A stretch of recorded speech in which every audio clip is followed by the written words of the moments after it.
In Chapter 8, we are going to discuss cell division, how the cell replicates its DNA, how it then partitions that DNA and partitions the cell into two daughter cells, and then we're going to talk a little bit about chromosomes and chromosome abnormalities. So for Chapter 8, we overlap very heavily in lab. Our lab focuses on the processes of mitosis and meiosis, and so you should rely heavily on your lab as a good source of information for this chapter. You should use it as study material for the exam, and you should use it to supplement the mitosis and meiosis section in this chapter. This chapter is really big. I've cut out kind of as much as I can and still give you the gist of what's happening here. But because of that, I am going to water down mitosis and meiosis a little bit. Again, because we do it in lab as well. So make sure that you pay attention to lab this week. Take some notes in your lab margins, take some notes on separate paper. Make sure that you use your lab and your book, your lectures, to understand what's actually happening in mitosis and meiosis. So as I said, we're going to go through the cell cycle and how cell division happens. The two different types of cell division are mitosis and meiosis, depending on what kind of cell you are replicating. We're going to talk about the process of DNA replication in preparation for cell division. We're going to talk about both sexual and asexual reproduction and how sexual reproduction leads to genetic variation and how the different types of variation actually produce variation within organisms or population. And then finally, we're going to talk about how some chromosome abnormalities come about. So let's start off by looking at chromosomes. So if you remember from Chapter 4, one of the common things between all cells, prokaryotic cells and eukaryotic cells, is that they contain DNA. Now, there are lots of other things that prokaryotic and eukaryotic cells share. There's a lot of things that are different amongst them, but all living cells store genetic information in the form of DNA. However, depending on the type of cell, that DNA comes in slightly different fashion. In prokaryotic cells, they usually have a single circular chromosome. And that chromosome can be found in the nucleoid region, if you remember that from Chapter 4. Now, chromosomes are quite large compared to the cell. Sometimes there are a lot of chromosomes in a cell. We'll talk about that when we get over there to eukaryotic cells. And so in order to pack all of that information into the cells, the DNA is wound up really tightly. We'll talk a little bit more about how that happens with eukaryotic cells in a few minutes. But you can think of this as what happens if you twist a rubber band. So a rubber band is circular. If you twist it, if you hold one side and twist the other, it sort of twists upon itself. So you get sort of a double helix within a double helix shape. So just think about what you would do if you were to twist a rubber band. And then as you continue to twist, it sort of coils up on itself and gets really, really compact. That is how prokaryotes store their circular chromosome. So prokaryotes usually have one circular chromosome. It's very rare they have more than one. Occasionally they do, but the majority of their DNA is going to be found in one single circular chromosome. In contrast, eukaryotic cells have linear chromosomes. Now, most eukaryotic cells have multiple linear chromosomes. These chromosomes can occur generally from 10 to 50 per cell, depending on species. So each species, such as humans or chimpanzees or canines, they all have a set number of chromosomes. So the chromosome number actually identifies a species. So a common canine, such as a Labrador Retriever or a German Shepherd, that's all one species. They're going to have one specific number of chromosomes. Humans have 46 chromosomes. We have 2 copies of each of 23 types. So we get 23 chromosomes from dad, 23 chromosomes from mom, for a total of 46 linear chromosomes within our cells. Now that's a lot of genetic information.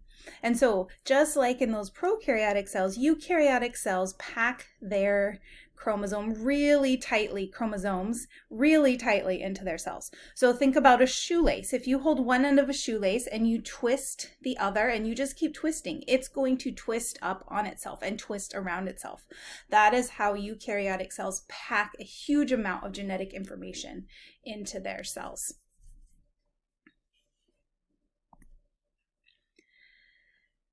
Prokaryotic and eukaryotic cells divide in slightly different fashion. We're going to spend a lot of this lecture talking about mitosis and meiosis, which is how eukaryotic cells divide. But we need to take a couple of minutes and talk about how prokaryotic cells divide. Those are our single-celled organisms with no organelles and the circular piece of DNA. Their method of reproduction is called binary fission. Essentially what happens in binary fission is you start with one parent and you produce 2 identical daughter cells. Okay, this is called asexual reproduction. In asexual reproduction, you have one parent providing the genetic material.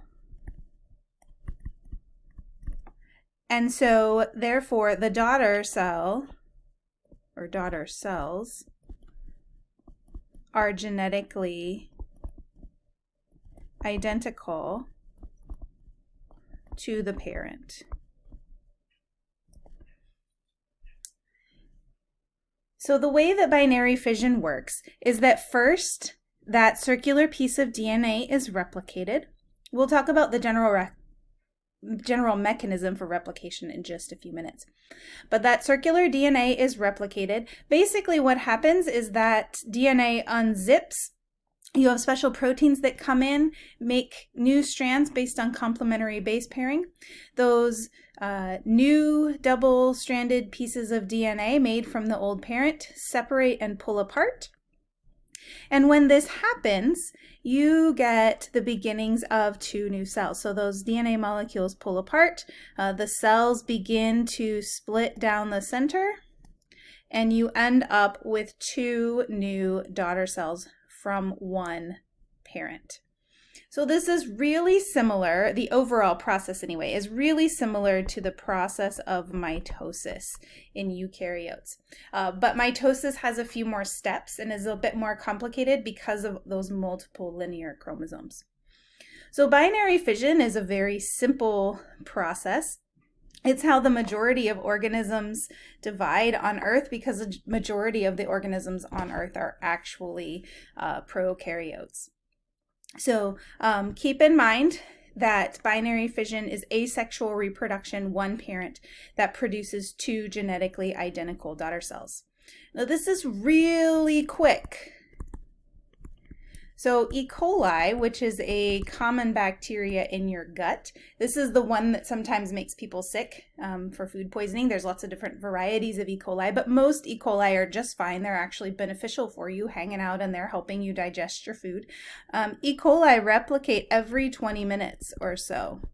So you can double your population of some prokaryotic bacteria in just 20 minutes. So it happens really quickly. So let's move on to the eukaryotic cell division process.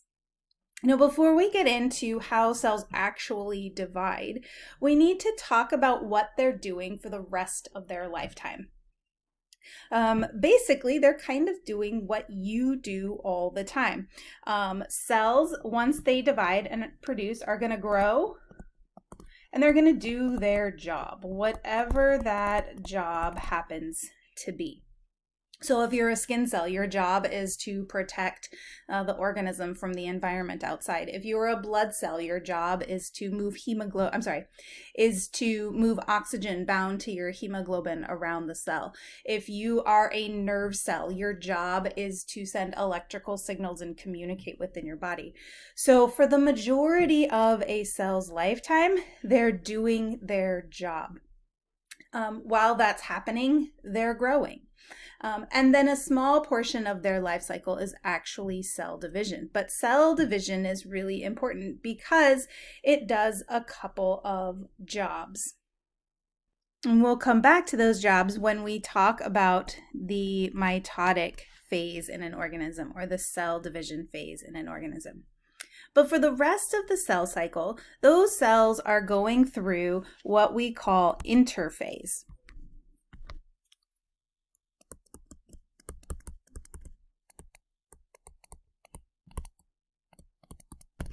Now, interphase is a little bit misleading. Interphase originally was called interphase because scientists thought that there was nothing really going on between the important phase of cell division.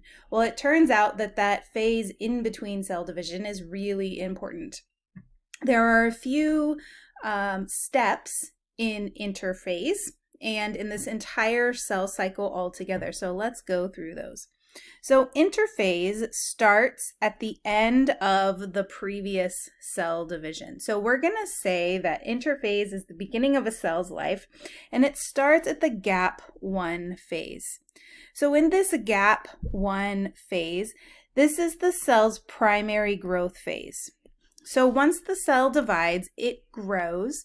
It performs its normal functions, so gene expression, making proteins, producing waste, expelling waste from the cell, whatever it's doing in its normal growth period. So the cell's growing, it's getting larger. Now, some cells sort of stay in this phase forever. These are called G0 cells. G0 cells are cells that are in a resting period. Now, some cells don't ever divide again. Neurons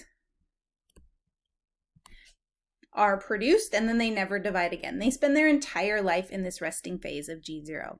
Now, that doesn't mean they're not doing their job, it just means they're not dividing. Other cells sort of enter G0 for a while and may or may not divide again. Heart cells and liver cells rarely divide except under very specific circumstances, or this process is really slow, so they don't divide very often, and so they stay in this G0 phase. Not all cells enter G0. Some do, some stay a long time, some don't enter at all. Once the cell reaches a particular size, dependent on that cell, it's going to enter the S phase, or the DNA synthesis phase. In this phase, chromosomes are copied and an exact duplicate of that chromosome is made. Now, this is important because this prepares the cell for prepares the cell for cell division. So let's say that you miss class and you need notes from a friend. Your friend is not very likely to give you their notes. But what they might do is make a photocopy and hand you those notes. So this is what's happening in DNA replication. The cell is making an exact copy of all of its DNA so that it can partition that DNA into new cells. So each cell gets a copy of, there we go, each cell gets a new copy of DNA. After DNA synthesis occurs, we enter the gap 2 phase. In the gap 2 phase, we have a second period of growth, and then the cell begins to prepare for cell division. So the majority of interphase is actually growth and performing normal cellular functions. And then once we get ready for cell division, we're going to start replicating our DNA, and the cell is going to go through a series of steps just to make sure that everything is ready for cell division. Now, one of the important things about the cell cycle is that the cell actually has control checkpoints. Now, each of these stages has very specific checkpoints. I don't need you to know what happens at each of these checkpoints. I just want you to be aware that before the cell can go from gap 1 to S phase, the cell has to meet certain requirements. This might be something like making sure it's the right size, making sure it has the right nutrients, things like that. To go from S phase to gap 2, DNA synthesis has to be successfully completed. So the cell will check to make sure that the synthesis has fully taken place, that there are no problems in the DNA. And then between gap 2 and mitosis, the cell again is going to prepare for cell division, make sure that everything is ready to go.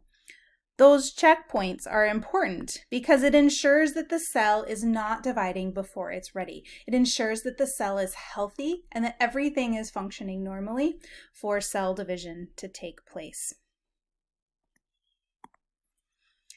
So then once the cell gets all the way through interphase, we are going to reach this mitotic phase. So mitosis is the mitotic phase, consists of mitosis and cytokinesis. In mitosis, the duplicated chromosomes from replication are divided. And then in cytokinesis, the cytoplasm and all of those organelles are separated into two different cells. Now, these are lumped into mitotic phase together because cytokinesis and the end of mitosis sort of overlap a little bit. So sometimes students will lump cytokinesis in with mitosis. It's actually a separate phase, but it is sort of happening concurrently. But you have to separate your DNA before you can separate those cell membranes and produce two different cells. We talked about E. coli dividing really quickly. Eukaryotic cells are all kind of on their own schedule. It really depends on the cell how quickly how long interphase is and how quickly mitosis occurs. But just as an example, our skin cells replicate or divide about once a day. So in a 24-hour time period, your skin cells are going to spend about 23 hours in interphase, growing, doing their job, protecting the rest of your body from the outside elements, copying their DNA, and then getting ready for the gap 2 phase. Your skin cells slough off constantly, and they're replenished because they're constantly bombarded by the outside elements. Of that 24 hours, 23 is interphase, about 1 hour is mitosis, or the mitotic phase of the cell division phase. So before we can enter the cell division phase, we must first go through S phase, or our DNA synthesis phase. So in S phase, we copy all of our chromosomes so that we have an identical copy to partition into each one of our daughter cells. So this diagram here shows just kind of a general overview of what happens in DNA synthesis or DNA replication. So we start with our parent molecule. Remember, in our DNA molecule, we have our sugar phosphate backbones outside of that double helix, and then we have complementary base pairing in the middle, where thymine binds to adenine and guanine binds to cytosine. Now, the really cool significance of that complementary base pairing is that the parent strands are always a template for making new daughter strands. So as the process of DNA replication begins, those parent DNA strands are pulled apart, and then each of those parent strands is used as a template to make a new daughter strand. And the new daughter strand is made by adding the complementary base pairs to each of those parent templates. And so what you end up with is the parent strand here and a brand new daughter strand on each molecule. Each of those is identical to the original parent strand because of that complementary base pairing. So before we go into some more details on DNA replication, let's review our DNA structure. Remember that DNA is a double helix, and that double helix is made of a sugar phosphate backbone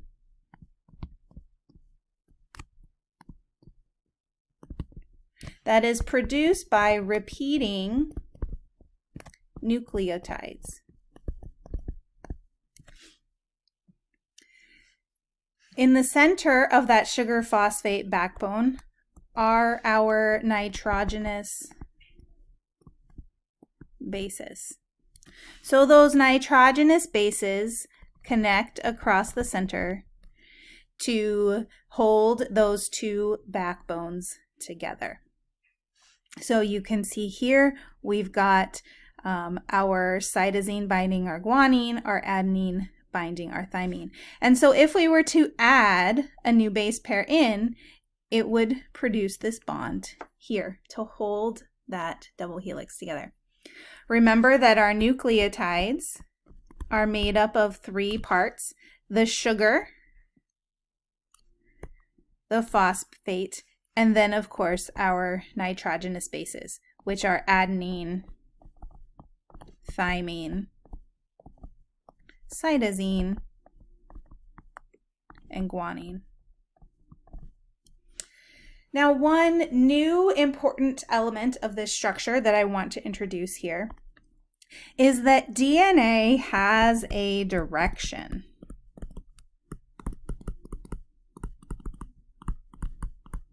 So each strand runs in a 5' to 3' direction. So if we look at this strand here on the right, we have 5' on the bottom, and if we were to continue all the way, we would have 3' on the other end. Now this relates to some chemistry in that sugar phosphate backbone, and where the previous nucleotide is available to add in a new one. Now, if you are interested in the chemistry, you are welcome to email me and I will talk about it in more detail. But basically what happens here is that when we perform DNA replication, we are going to add our next nucleotide to what we call the 3' carbon of that sugar molecule. It's just basically a carbon molecule that's available to accept a new nucleotide. We call the other end of the molecule, the one that is bound to that phosphate group, the 5' end. We cannot add new nucleotides to that 5' end, but we can add nucleotides to that 3' end. So that's going to be important in the next slide when we talk about the mechanism of DNA replication. So when we add new molecules to a new nucleotides to a molecule, we have to add it to the 3' end. If we look at our other strand here, our left-hand strand, if we were to look at one end, we would have an empty 5' end, that's the phosphate group up there, and a 3' end with that oxygen on that sugar hanging off. And that is where we connect the next nucleotide. So they all connect at the 3' end with the 5' end of the next nucleotide.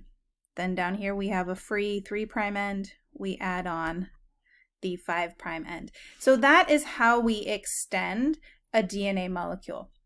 Now the nucleotide that we add, remember, is the one that's complementary to our template. So this 5', 3' direction often confuses students. If you have questions about this, please ask me. But if I ever ask you, what direction does DNA run? You're going to say 5' to 3', and we add new nucleotides to the 3' end.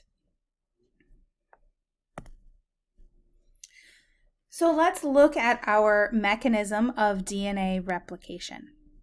So there's a lot of details happening here. I want you to know the main enzymes. I want you to understand how and where nucleotides are added. Okay, so let's back up a little bit, keeping in mind that I want you to know the enzymes and the nucleotides. All right, so the whole point of DNA replication is to faithfully copy all of the DNA in the cell in order to pass it on to the next generation of cells. Now, making a good copy is extremely important. We make copies of our DNA molecule using an enzyme called DNA polymerase. Now, DNA polymerase is an enzyme. An enzyme is basically a protein that performs a chemical reaction. The chemical reaction that DNA polymerase performs is to add our next nucleotide, complementary nucleotide in the sequence, to the DNA parent strand. So that's its job. That's the main enzyme in this replication process. It moves along the parent strand like a train on a track, and it plugs in the next complementary base pair to that 3' end.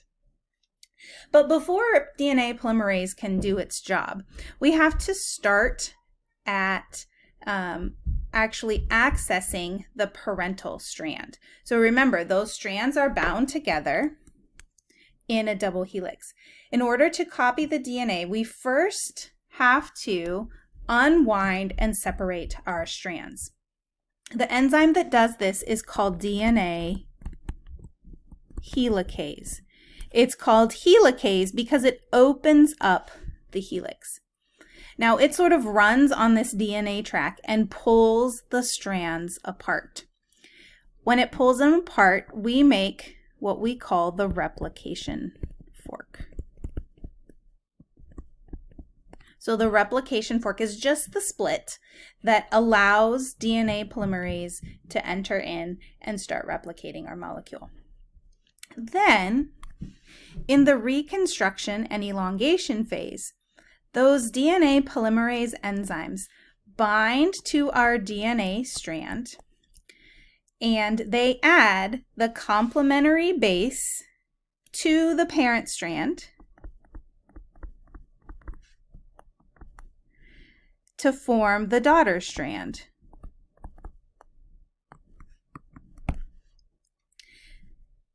They use the parent as a template to know which base pair to add. So remember, if we have A in our parent strand, we're going to add T to the new template. If we have T in the parent, we're going to add A to the template. Sorry, we're going to add A to the new strand. If we have G, we're going to complement with C, and if we have C, we're going to complement with G. This is how we can use the parent to make that template strand. So DNA polymerase sort of just chugs along our strand, adding complementary base pairs to the strand as it goes. Now this happens on both sides at the same time. So while one side is being copied, we get the other. So at the end of this replication process, we have two identical DNA strands ready for mitosis. So I just said that DNA replication is really important for the integrity of the DNA molecule because we want a faithful representation of all our genetic material passed on to the next generation. So DNA polymerase actually does some proofreading. It can correct errors. DNA polymerase is not perfect. Sometimes it adds in the wrong base pair, but DNA polymerase can actually stop, back up, and correct errors. There are other DNA polymerase enzymes that can come in and fix things that first one missed. So it's pretty cool. We don't really want to pass on errors to the next generation. If you're a skin cell, you need all of the correct information to continue being a skin cell. Sometimes, though, mutations get through DNA polymerase's proofreading capabilities. When those errors occur, we say that mutations have occurred in the DNA strand. Now, we saw this in lab number 4, where we looked at sickle cell, and we saw how changes in the DNA sequence affect our mRNA triplet code and change the amino acid, and therefore change the phenotype of an individual. So sometimes mutations occur. They can occur as part of the replication process, or they can occur as consequences of the environment. So think about things like X-rays, smoking, other carcinogens. These are chemicals that might cause damage to your cells that lead to cancer. Cancer is a genetic disease where your cells have no ability to stop dividing. And that goes back to those chemicals, whether it's X-ray, smoking, carcinogens, causing mutation in the DNA. Now, when we think about inheritance, mutations that occur in the gametes are the only ones that are passed on. Now, what is gamete? A gamete is a sex cell, so a sperm or an egg. Mutations that occur in those gametes are the ones that are passed on to the next generation. Mutations that occur in our somatic cells are non-sex cells, so pretty much everything else are not passed on to the next generation. So those mutations may cause cancer. They may not. They may not affect anything, or they might not affect the phenotype of the individual. They might cause a change, but not really affect the phenotype. So as far as cell division goes, we are worried about mutations that happen in those gametes, the ones that can be passed on to offspring. So errors during replication are bad because it causes changes in the genetic makeup of an individual. And when we have changes in the genetic makeup of the individual, we can have changes in their phenotype. However, not all errors are a bad thing. Sometimes they are a good thing, and they are a good thing when they produce variation in a population. They are a good thing when they provide an advantage. Sometimes they provide a disadvantage, and that's a bad thing. But sometimes they provide an advantage, and that's a good thing. Sometimes mutations are neutral. They do nothing to the organism.